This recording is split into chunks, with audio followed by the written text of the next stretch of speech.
A Pontebrüda, hukata mi s tym auta nützczane, also schon na wojnu przygotowane.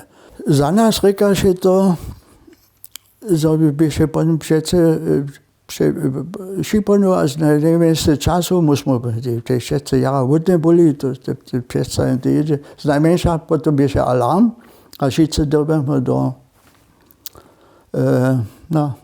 bunkera a tam, to je potom za stysk, by to jara dobre. Potom přijde się najmä náš delegacijský vednik, also